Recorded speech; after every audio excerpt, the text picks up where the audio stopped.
Welcome to the Just Listen podcast. This is your host, your boy, Walt.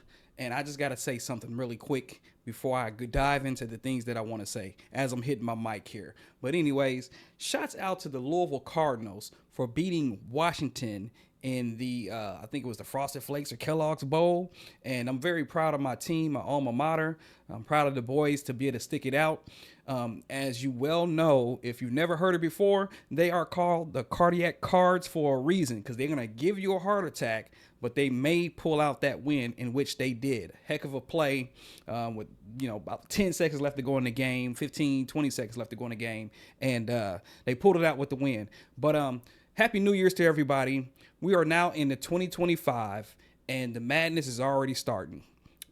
First and foremost, I do want to say that my heart goes out to the families, the friends, the individuals that had the situation happen with the terroristic attack in New Orleans. So my heart goes out to all the individuals and everyone that is experiencing this now going into the new year. Hell, we're not even deep into 2025 yet, and we're already having issues with people being unalived. We're already having issues with mass shootings and things like that. Well, let me rephrase it because I don't want to be demonetized or, lose or they put a strike on me. But we already have pew-pews out there that is causing problems. So my heart goes out to everyone with the experiences and the things that happen in the new year. Can you believe that we're already in the new year and we're already having these particular type of issues? Let alone before the new year even began, we had issues with the hate and bigotry and things taking place, with the situation in, I believe it was Oregon, and a man was attacked and the attacker said, "This is Trump's country." Okay, this is all of our country. It's not specifically just one individual's country because, guess what? We do get to vote who is going to be in place in regards to running the country. And unfortunately, we're getting what we're getting. Anyways, let's just dive into it. Check out the headband. Just wanted to talk about a few things here. I got several different topics to talk about. And the last thing that I want to put out, so stick with me now. Stick with me. The last thing I want to point out is something that I had clipped in regards to previous communication or previous things that were said before 2025 was taking place. And we're going to dive into that too. But the first thing is alpha males. What is your definition of an alpha male? Well, I'll give my particular definition of how I feel about a true alpha male because you hear these podcasters like Joe Rogan, Tim Pool, or some of those right-wing podcasters that talk about an alpha male. And they talk about specific people that are going to be part of some type of Department of Government Efficiency, or just people with money in regards to being alpha males. But I'm going to give the definition of an alpha male, and then I'm going to give my take in regards to what I think an alpha male is, because the terminology, even though you get the terminology in regards to what an alpha male is definition wise, but that is not what I feel about an alpha male, because there are many things that I see as an alpha male in regards to let me just go ahead with the definition, and then we're going to dive right into what I feel about an alpha male. So I'm going off of Google here, and I just typed up alpha male, and it says traditionally an alpha male is seen as someone with strong leadership qualities, who's confident, assertive, and often takes charge. They're often described as ambitious, independent, and competitive. However, this concept is biased on outdated and oversimplified views of behavior. Now, with that term there, my actual feeling about an alpha male is a person who is a kind individual, like a kind man, who respects women and respects people. An alpha male that takes care of his home, as well as being a partner with whoever he's in a relationship with, and he takes care of his children. But also, he's a man that's not going to back down from anybody that's confronting him about something that is not right. And he's going to take up for people that are less, the marginalized, the less fortunate. He's going to take up for people that he feels that are being unjustly treated, especially when it comes to bullies. That's my take on an alpha male. If you want to check me on that, that's fine. But I'm a type of person that, with me, I give everybody respect and I treat everybody with love. Of course, sometimes there are issues where you have to be skeptical on the people, but I do speak to people whenever I see them and cross their face. I give people eye contact. I don't look down at my feet. And also, if you give me a problem, because I'm not a person that is going to cause problems, but if there's a problem my way, best believe I'm not backing down. I'm not backing down. And that's the honest to God truth. My wife can tell you that from this day on. I don't care who you are. I don't care how big you are. I don't care what you've done in your life. But I'm not a type of person that's going to back down from anything. So if a person is talking shit to me, guess what? I'm going to back it up because I don't play.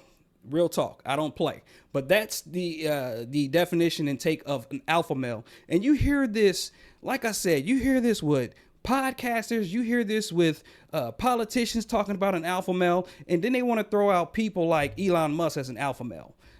Someone who complains, someone who will take your blue check mark if you talk bad about the things that they're trying to do or what he says. Someone who will threaten you with litigation if you talk some crazy stuff about him that is actually true. Now, is that an alpha male? Somebody that complains? Let me know what you think about that in regards to an alpha male, because I don't believe that's an alpha male. I don't believe that, his platform is free speech now, because he's actually taking the blue check mark away from Laura Loomer and other right-wing people who were complaining and having issues with the H1B visas. And we're going to talk about that too. But see, that's not an alpha male. Because you can flex your money and threaten people with litigation or threaten politicians that, if you don't listen to what we're going to do, I'll make sure we primary you. That is actually a bitch move. Real talk. And excuse my language there, but that's a bitch move. That's not an alpha. You cannot flex your money around to try to get your way. If you lose a game, you lose. Plain and simple. The only thing you do is do better next time. But that is not an alpha move. That is not an alpha move. And you got these guys out here that are supposedly classified as alpha males because of their money. That's not my terminology of an alpha male. Me as an individual, me as a man, me as a black man, I try to respect everyone. I try. I do have my shortcomings because, I can be quick with the tongue. But again, I can back it up. But me, I've always been a person who it doesn't matter who you are. It doesn't matter what you look like. I will have a conversation with you and, be friendly to you, get your name. My wife always say that I never meet a stranger. And that's honest to God truth. I never meet a stranger. But that's not my feeling in regards to an alpha male. Now, we've been hearing these talks about the H1B visas and all this kind of stuff and how people are upset because the whole thing about deportation and immigration and migrants and things like that. Excuse me. This mic, I'm gonna have to fix this sometime. Anyways, the H1B visas, people are upset about that because, again, we had a presidential candidate that is going to be president that ran on deporting these criminals and things like that, which, the talk is cheap. You know what I'm saying? They said they were going to do it. Now, the right wingers are expecting that it's going to be done. However, with these H1B visas, again, Elon Musk was like, we need to get qualified individuals from other countries, from particular tech industries, to come over and do the job that Americans are not qualified to do. And then he called them the R word and said, F your face or whatever he said. Bitch move, like I said. Why is it that we have upcoming administration that want to take away the Department of Education and want to take away education in specific areas, especially those red areas are going to be affected big time if the public schooling system or the Department of Education is taken away. I'm pretty sure there's going to be other things that's going to be an issue too when it comes to universities in regards to just dismantling and destroying the Department of Education.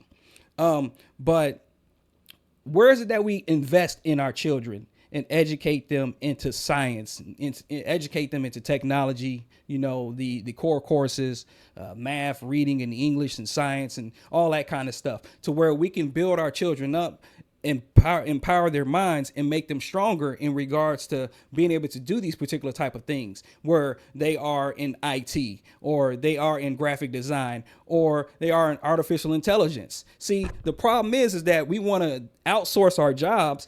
Well, I'm not going to say we have the oligarchies loving to outsource their jobs because they know that they can pay the employees less than what they will pay an American. They can treat the employees harsher than what they can do on American. Because in America here, when it comes to the workforce, there's going to be turnover if you're not paying your employees and you're not treating them right. And I've had that happen in many of the jobs that I've worked as a manager or recruiter, especially for a staffing company, man. I mean, it's just like, it's like Cal out there. You're replacing them. You're replacing them just over and over again. It's a revolving door when it comes to replacement. But here's the issue with that. Why aren't we paying our employees more? Because I'm going to answer the question. Because they know that they can get that cheaper labor and they can treat that individual however they want.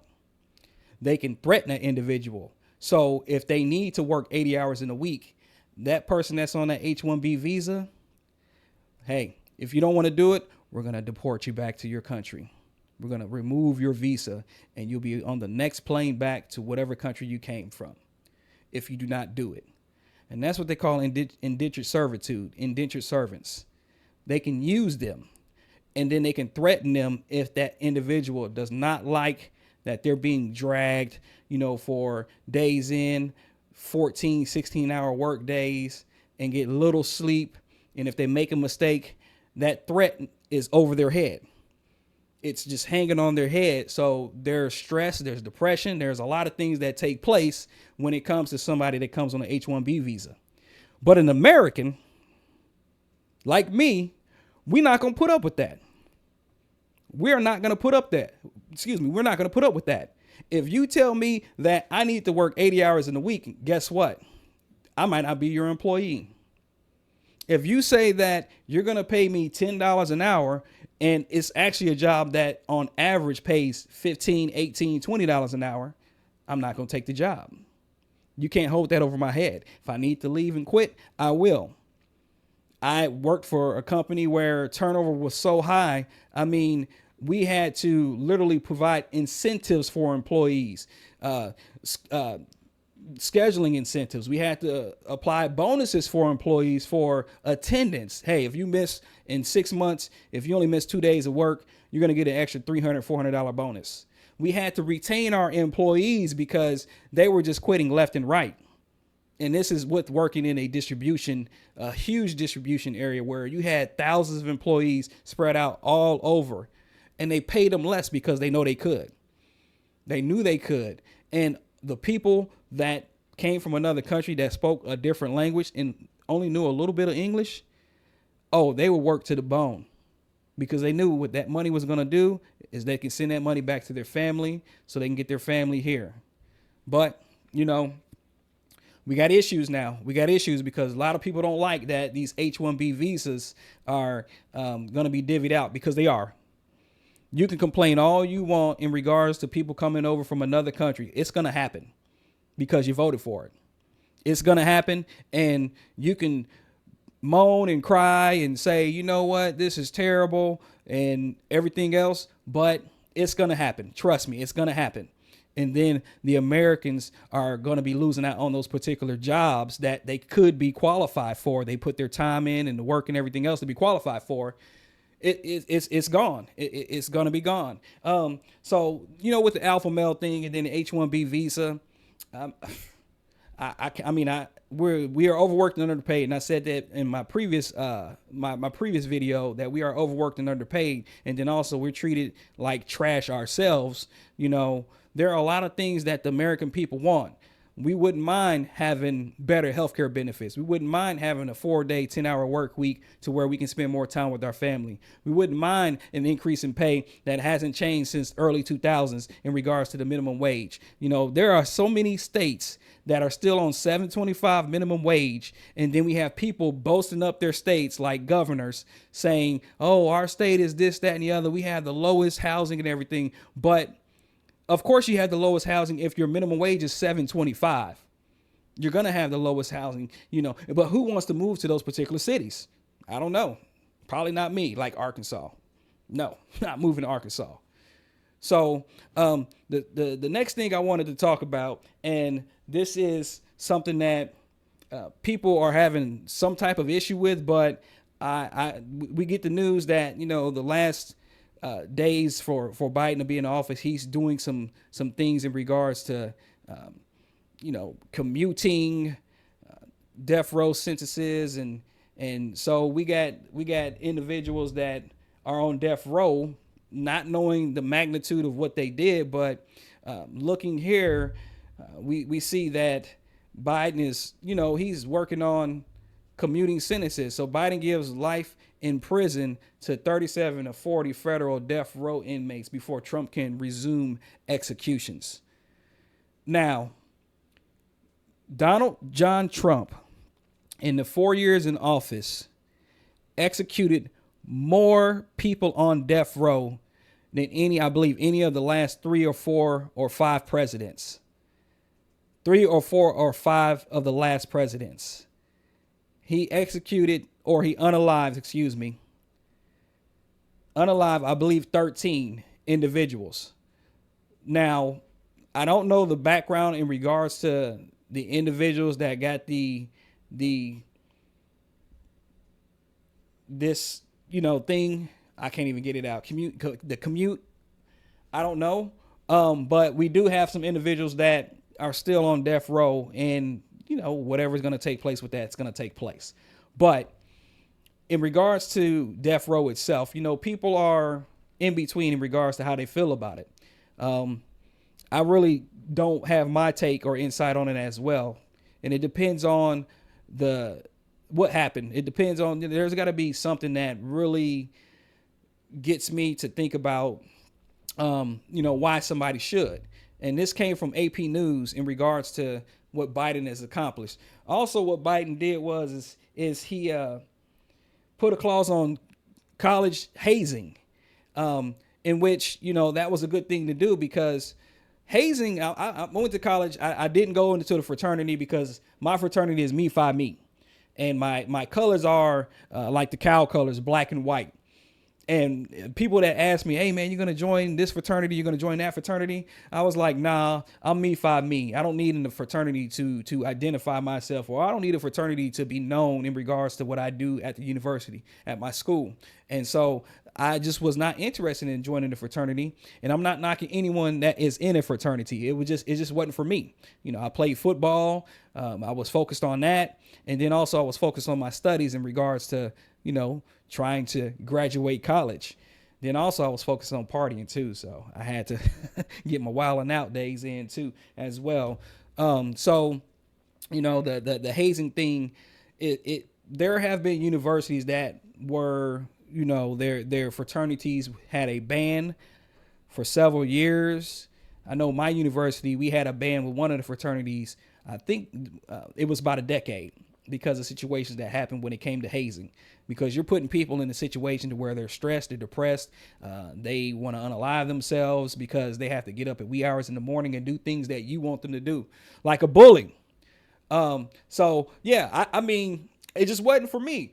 But there is one last thing, and before I show you this last thing, I just want to let you know I appreciate you hanging tight with me. I know this has been a little bit drawn out, but I'm trying to make longer videos just so I can get the message out to people. But yeah, post in your comment section what you think about the alpha male and how you feel about the alpha male. You can post in the comment section on how you feel about the HB1 visas, and also what you feel about, some of the things in the last few days that Biden's going to be in the office, the lame duck days, basically. Let me know what you think in regards to his decision making on commuting 37 of the death rows out of the 40, to which Donald Trump unalived 13 that were on death row in the last last days that he was leaving the office and everything.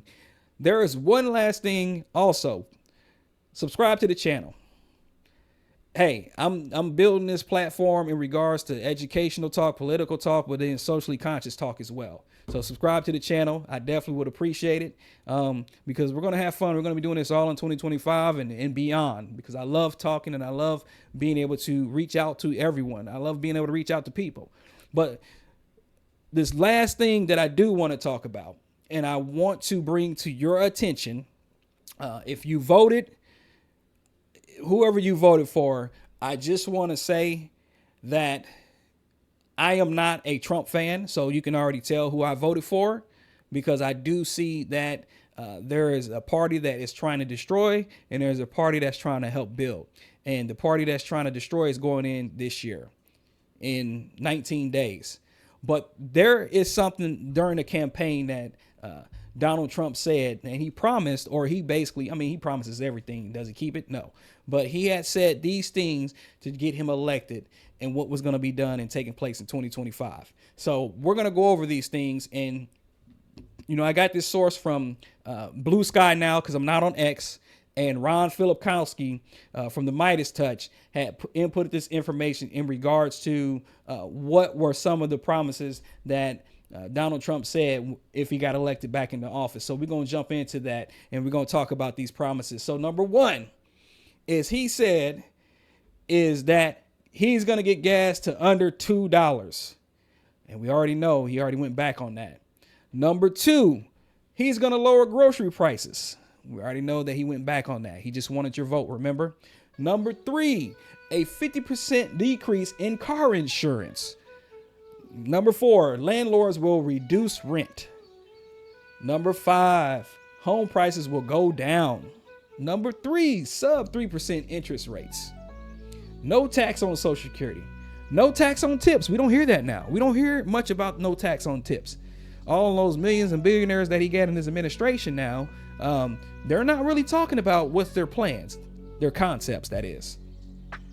No tax on overtime. And you know, with that, they're already trying to skew how you can get overtime. Usually it's after 40 hours, you get time and a half. So if you work 50 hours, that 10 hours, you're supposed to get time and a half or just straight time. You know, some companies do the straight time, which I don't like. End of the Ukraine war in January. Well, we're here. We'll see. End of conflict in Israel. Well, we will see. Lower taxes for families making under $200,000. He has no excuse, and this is what Ron Filipkowski said from the Midas Touch, and this is off of Blue Sky. He said he has no excuse not to keep every promise. And the Republican Party had the House, the Senate, the Supreme Court. He cannot blame the Democrats, which he's going to try to do anyways. But yeah, he's going to try to do that. He is. But anyways, listen, I appreciate you hanging with me and just letting me rant while I hit my mic. Again, I thank you. Happy New Year's to you. Walt out. Peace.